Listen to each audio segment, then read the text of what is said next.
A successful and sustainable business has two main components, the team and its systems and processes. In this video, I'll share with you 4 keys to building a successful team.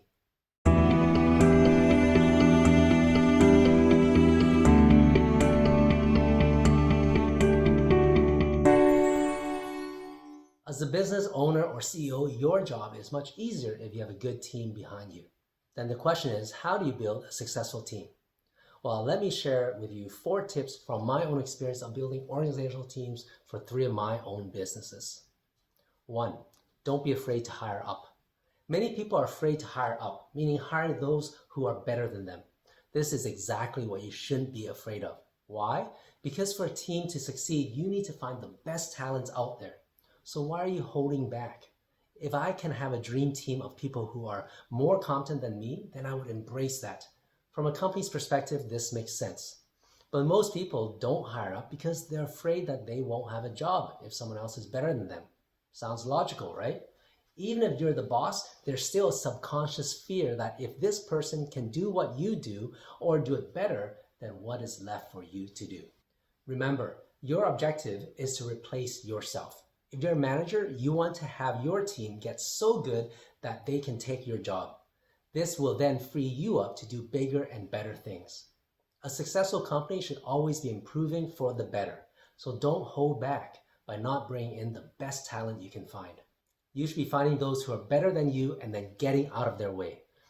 The key to doing this well is to delegate well. So you will have to learn how to delegate when you start building a team.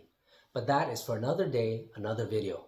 Just know that there's no use hiring the best person, but then you're still holding on to those tasks yourself. They would feel unchallenged and they won't stay around too long. 2. Look for complementary skill sets. A good team is one that is well-rounded. Members on the team have different strengths and weaknesses that support each other. Like a successful sports team, everyone has strengths playing different parts, and that's what makes them a good team. A common fallacy for people when they are recruiting is that they look for people with the same skill sets as them. This is natural because you're naturally drawn to people who are like you. But the better thing to do is to recruit for someone who has complementary skill sets.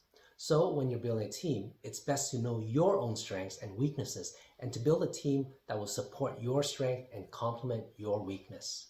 For instance, if you're a type A person that gets things done without too much focus on people's feelings, then you want to recruit someone that is sensitive to other people's feelings. Then they can give you the perspective which you lack. To do this, you can ask behavioral type questions in the interviews. 3. Look for alignment of values, vision, and mission. A key component to a successful team is alignment of values and vision. People on your team can have different personalities and complementary skill sets, but they should share the same values. They should also see the same vision for the company because that is what sets them on the same common mission.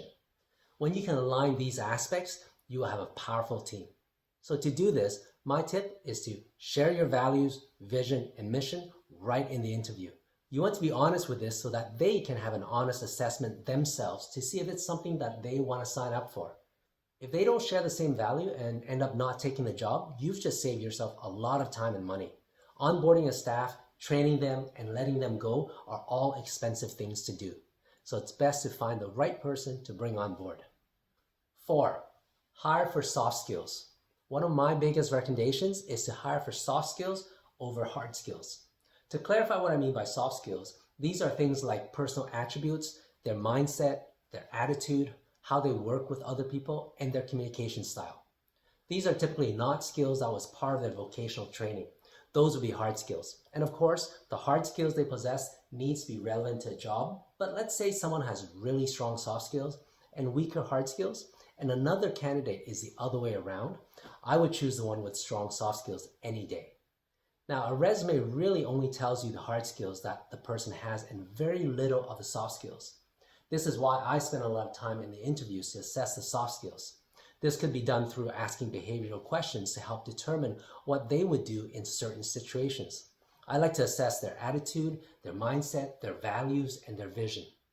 Do these align with what you and your organization is about? Soft skills are innate to the person and it's very hard to change.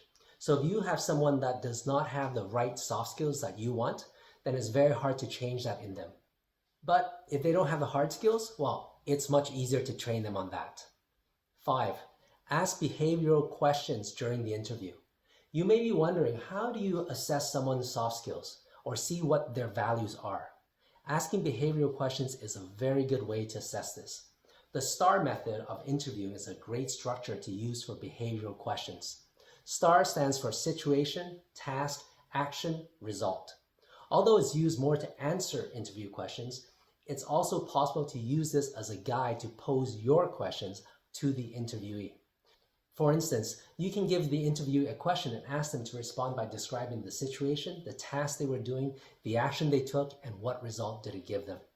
Another way that I highly recommend to identify behavioral and complementary skill sets are to use personality assessment tests like Myers-Briggs or personality dimensions or 16 personalities. These tests are designed to assess a candidate to see if they will fit the culture and work well with your own personality type. You should definitely take these tests yourself also so that you know what personality types you are and what types you work well with. So if you're in the process of building a successful team, follow these 5 tips for better results. If you've got other tips you've learned along the way, please leave them in the comments below so that we can all benefit from them. I'm Eric Lee, and I can turbocharge your success.